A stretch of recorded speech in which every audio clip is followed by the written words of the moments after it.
Well, week 11 is in the books, and boy, was it a wild one. Your team likely either crapped the bed and you got like 80 points because you had dudes like Justin Herbert just doing absolutely nothing, or Lamar Jackson, another dud on the week, or you had dudes like Michael Wilson blowing up. So yeah, there's a lot to talk about, and the top 12 players this week are kind of nuts, so let's jump in and just go over those top 12 players. Of course, we have number 1, which was Josh Allen, dropping nearly 45 points, which was crazy. He had 6 touchdowns in this game. He also had 2 interceptions, so if he had not thrown those interceptions, this night would have been absolutely nuclear in all of fantasy football. He would have won people weeks this week, and I'm sure that if you have him, you probably won your week. The number 2 guy, of course, another common name up here, and that is Christian McCaffrey, obviously having a stellar year this year, and let's really hope that he can keep healthy, because the amount of touches that Christian McCaffrey has had is absolutely insane. This dude's legs are holding on by like zip ties at this point. And then at number 3, we had the first surprise name on here, and that is Sean Tucker,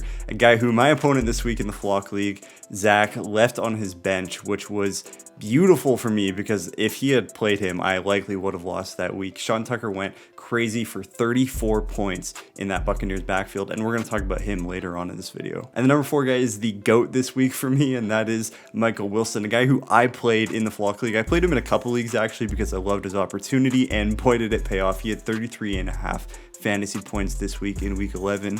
It was insane. And then number 5, a guy who we definitely want to see on this list more, and that is Tedoroa McMillan, coming in with 33 points. He finally looks like he broke out. Bryce Young played insane against Atlanta, but of course we know that he does every single time he plays Atlanta, so let's hope that he can keep this up because we really want to see Tedoroa just absolutely blow up for the rest of fantasy. He was a guy who I was really in on at the beginning of the year, and I still am. I got him in lots of leagues, so let's hope he can keep up. At number 6, we have another rookie, and that is Travion Henderson, of course, with the 3 touchdown bomb on Thursday Night Football, 32.3 points. Travion Henderson looks like he's here to stay, and we're really hoping that he does with Ramondre coming back. We will see. And at number 7, the quarterback 2 on the week, who we kind of just mentioned, that is Bryce Young with 31.8 fantasy points. Dude balled out. And at number 8, Bijan Robinson, a name that is common, but unfortunately he hasn't been on these lists that much. I mean, he's been doing well, but you know, he's been kind of vultured on the goal line from Tyler Algier. So it is nice to see him up here dropping a 30 bomb with 30.3 points. And at number 9, we got Kenneth Gainwell. I mean, dude had 29.5 points. Jaylen Warren also was playing in this game against Cincinnati, but honestly, Kenneth Gainwell kind of did better than Jaylen Warren. Jaylen Warren did get banged up in this game, and we're going to talk about that later as well. Number 10, we got George Pickens, who just balled out on Monday Night Football. If you watched that and you had Pickens, you know you were hyped. I think I had like a 13% chance to win in one of my leagues, and I won by like 20 points because Pickens he went crazy. And we got 2 back-to-back tight ends, Trey McBride and George Kittle, both here to stay. Absolute target magnets, target hogs in these offenses, and guys who will see the red zone a ton this year. I mean, hopefully at least for the rest of the season. Now, the first guy that I want to do a deep dive into is Michael Wilson. I mean, we mentioned him earlier. He's the Cardinals wide receiver, just dropped 33.5 points and definitely won me my week in the Flock League. Shout out to you, Michael Wilson. Obviously, he did this because Marvin Harrison was out, so he saw, 18 targets, 15 receptions, and 185 yards. He put up 33.5 points without a single touchdown, which is that's crazy. Jacoby Brissett is the absolute man for fantasy football this year. I mean, Kyler, stay out as long as you want because we want Brissett to stay for Michael Wilson, for Marvin Harrison, and of course for Trey McBride finally getting those touchdowns. Now, Marvin Harrison could be missing another week. I know this was the appendicitis that he was out for this week because of the surgery, but it says on ESPN, they tweeted that he could be out possibly longer according to Jonathan Gannon. So we will see a lot of these guys miss only one game, but it is not unheard of that they miss 2 games. So they'll definitely monitor that. And anyways, I think that Michael Wilson definitely earned himself a role in this offense, especially with a performance like this, that he should see more targets, especially with that connection from Brissett. I'm very, very interested to see what it's going to be like going forward. I mean, right now, I think Sleeper has Michael Wilson projected at like 10 or 11 fantasy points heading into this week with the uncertainty of Marvin Harrison. I think I'm going to play him regardless if Marvin Harrison is playing or not, just because I'm going to chase this.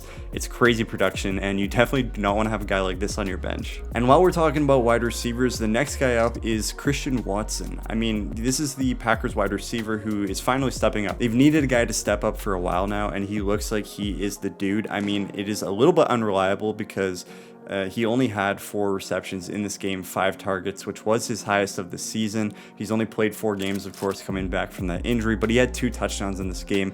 He looks like he's the locked and loaded red zone guy. Romeo Doubs seems like he's kind of fading away from that position, and it is Christian Watson's to stay now. He had 46 yards in this game, averaging 9.2 per catch, so I believe that he will do pretty solid going forward. He's a guy that you want to have your eye on in this wide receiver room. Of course, Jayden Reed is coming back, so we don't exactly know, and it's kind of a mess anyways, but with Tucker Kraft being out for the year, I think that Watson could be the red zone guy. And if you want to chase touchdowns from an offense that is pretty decent, then I think Christian Watson is a guy that you can plug into your flex and just pray that he gets a touchdown, or maybe even 2 like he did in this game. But before I get into the next guy, make sure that you are playing on Underdog, because Underdog Sports is literally the best app on the App Store. Right now, if you use my code ROOKIE, ROOKIE, when you sign up and play $5, you will get $50 deposited into your account to play with as well in bonus funds. It is like the best offer that you could possibly imagine. So make sure you go and sign up right now with my code, because we're balling over there. Now let's move on to the running backs. The first one I got here that I want to highlight is Bashal Tutin, the Jaguars running back, who looks like he kind of earned his way into a split backfield now with Travis Etienne. I mean, this game they absolutely shellacked the Chargers, so it's not exactly the best game to look at exactly, but he did have 15 carries, which is substantially higher than the rest of the year. His highest before was week 9 when he had 9 carries for 29 yards. This week he goes 15 for 74 and a touchdown.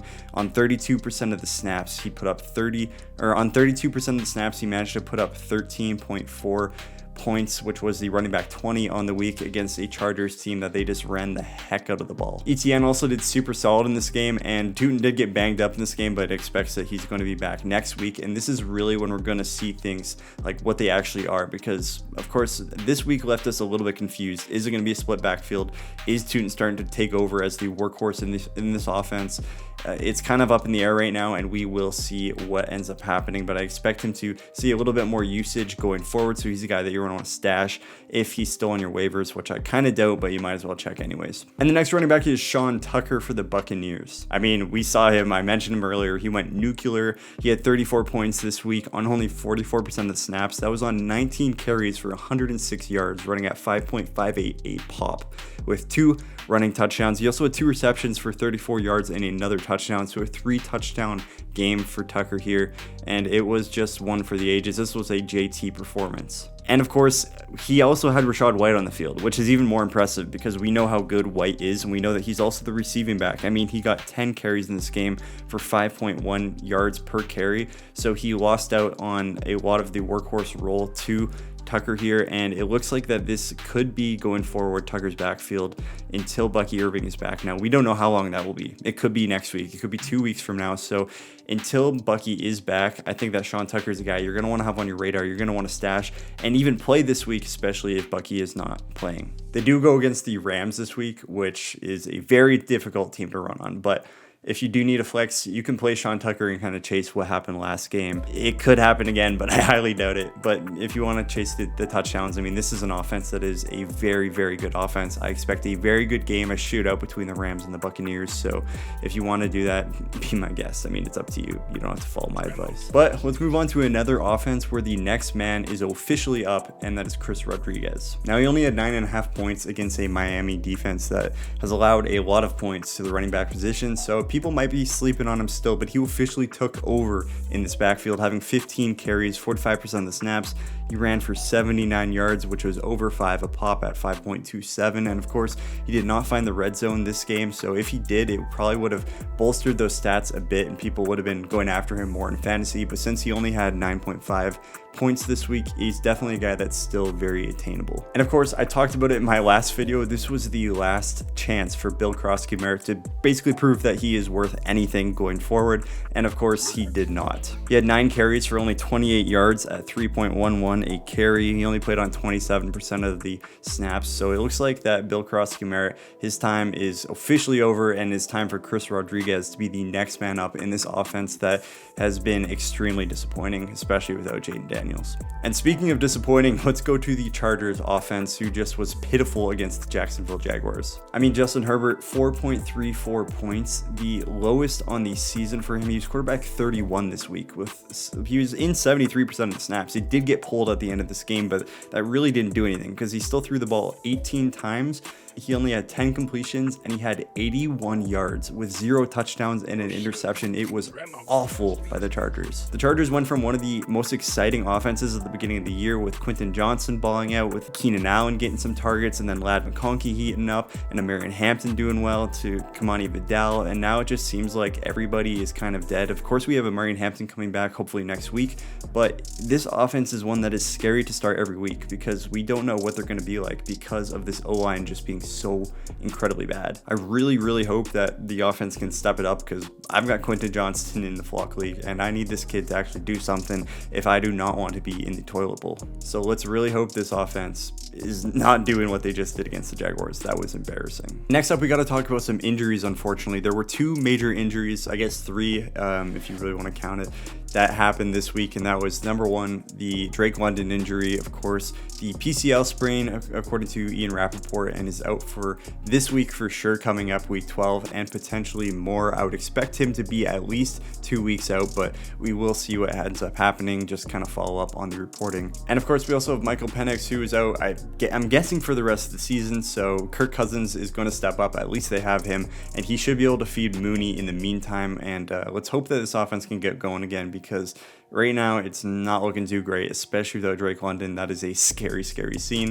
Bijan should soak up some more targets and we should see him kind of get more usage that way, but he also is not going to find the red zone as often if they're not in the red zone. So let's just hope this offense could be good, because there's a lot of fantasy pieces that we really need to be good. And probably the most disappointing one that ended up being not too bad was Josh Jacobs. It looked a little scary. He came out and he kind of came back in, I believe, and then went back out again, and it is believed that he had a knee injury and no surgery is needed, which is the good news. So he's only considered day-to-day, but he probably will miss this game against the Vikings coming up. Emmanuel Wilson, in the meantime, will be a one-start kind of guy that if you do need to plug a running back in, if you had Josh Jacobs, or if your team is just riddled with buys and injuries, then this could be a guy who you get from the waivers. Emmanuel Wilson should be a solid option against a defense that is pretty good against the run, but I think that he will be able to still get going and possibly find the red zone to save his day in this coming week in week 12. Now let's move into the notable mentions from this past week. These are guys or things that you kind of want to monitor going forward that is not extremely significant but should still be mentioned. The first one is Kenneth Gainwell, who of course took over in the third quarter once Jaylen Warren went down to injury. He had over 100 yards and scored 2 touchdowns, which made him one of the top 12 options in all of fantasy football this week. If you started him, I mean, well, why? But good job. I mean, Kenneth Gainwell should be a startable asset if Jaylen Warren was to miss time, so monitor that situation. And the next one is the Giants backfield, because it didn't get clearer at all without Daboll. I mean, Tracy and Singletary basically just split snaps and split carries almost even, so both the guys actually had a good week this week because of touchdowns, because Jameis was in the lineup just slinging the ball, creating a very high scoring game against the Packers. But we don't really know what's going to happen. Is it Tracy? Is it Singletary? It seems like they're not really trustworthy anymore. And until we get more info, it's kind of a sketchy backfield to start on a week-to-week basis, because they will not be performing every single week unless Jameis is maybe in there every single week putting up like 30 points, because we love Jameis for fantasy. I mean, come on. Just put him in every game, please. And the next one is another injury, and that is Calvin Ridley for the Titans, who I believe is going to be out for the season. I could be wrong, but this is a big loss for Cam Ward. If you're starting Cam Ward already, your season's probably already a loss anyways, but this does mean a few things for the other options with Elake Omanor, with DK. These are guys who should see more targets. I mean, Ridley was already out earlier in the season, so it's not going to change a ton, and I don't think that you really want to start these guys because this Titans offense is pitiful, but if you do need to start them, these are guys who you need to monitor and stash. If you have a deeper league, I would definitely be stashing both DK and A.O. Manor in these formats so that they could have potential, upside throughout going into the playoffs. And Luther Burden, the rookie, is officially starting to take over the slot position for the Bears. I mean, he has basically been one of the most efficient wideouts for the Bears, and I think that his role will start to increase. Of course, fantasy-wise, he hasn't put up insane numbers or anything, but he's a guy that you definitely want to have stashed, because if there was an injury or if Caleb Williams just starts going to him more, if he's schemed into the offense a bit more, this is a guy you're going to want to have, especially in the slot. We love slot receivers, and I think Luther Burden could be a kind of breakout throughout the later half if things do go his way. And then we have Kenneth Walker, who finally had a 20-point game. Everybody is raising their hands. Hallelujah, this man finally had a 20-point game. The guy who you drafted to hopefully have 15 to 20 points every week, and he's just been an absolute bust. But I would not get too excited too quick because he did have a red zone carry. That's what a lot of people are talking about this week. But the thing is, it was on a 2-minute drill where they're going very quick. Actually, I don't know if it was even on a 2-minute drill, but they were in the hurry up position anyways, so that is why they couldn't get Charbonnet onto the field, and Kenneth Walker stayed out there, which ended up with him getting a touchdown. Had this play been slowed down, blown dead, whatever it be, they probably would have put Charbonnet back on the field in that red zone usage role that he's been in the entire year. I don't think things have really changed, so Kenneth Walker, I would sell high on him if you have him. If someone's really excited about him, maybe there's a Seahawks fan in your league, sell him, because I don't expect 20-point weeks very often from him anymore. I think he'll be a boomer bust if he gets a long touchdown or not kind of guy.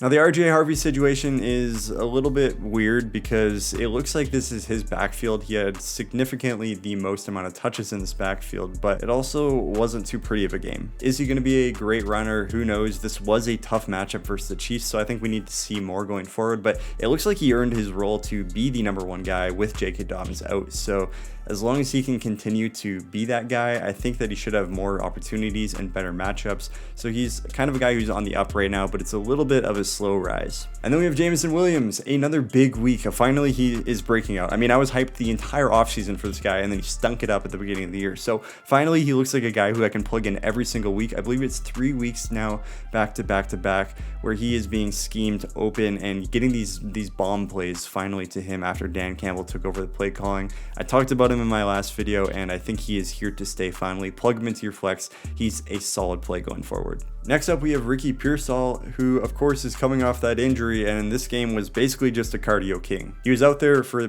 I think, the entire time basically, but didn't really have anything. I think he put up a donut actually, so he's not a guy who you're excited to start, and I wouldn't start him yet until he can prove that he's being utilized in this offense and not just out there running routes, because right now he's just out there getting in better shape, and honestly, that's not a guy that you're going to want to start, obviously. And of course, I had to touch on both the Eagles and the Vikings pass game just being absolutely abysmal. JJ McCarthy seemingly can't run this offense to have more than 200 yards through the air, so Jordan Addison and Justin Jefferson, you're banking on a touchdown. TJ Hawkinson is a terrifying play. Aaron Jones is like the only guy who I'm excited to start really on a week-by-week basis, and that's pretty crazy because it's 2025. And then you have the Eagles, who they either throw for 100 yards or they throw for 230 yards. So AJ Brown is either pouting on the sideline or he's putting up big numbers. This is an offense that is terrifying to start every single week. I mean, Devonta Smith, he just had like 1.6 points or something. So if you're starting the Eagles wide receivers, you are definitely terrified week in and week out. And it's one that going into the playoffs is going to be a scary time to play, because you could be one and done if they put up a stinker. And that is what I got for you for week 11. One of the craziest weeks of fantasy football I've ever seen, because of all these weird names popping up and everybody else seemingly doing basically nothing. But make sure that you follow for more, because I'm dropping weekly content that you are not going to want to miss. So make sure you hit that like button, subscribe, so I can afford to buy some new socks. Peace.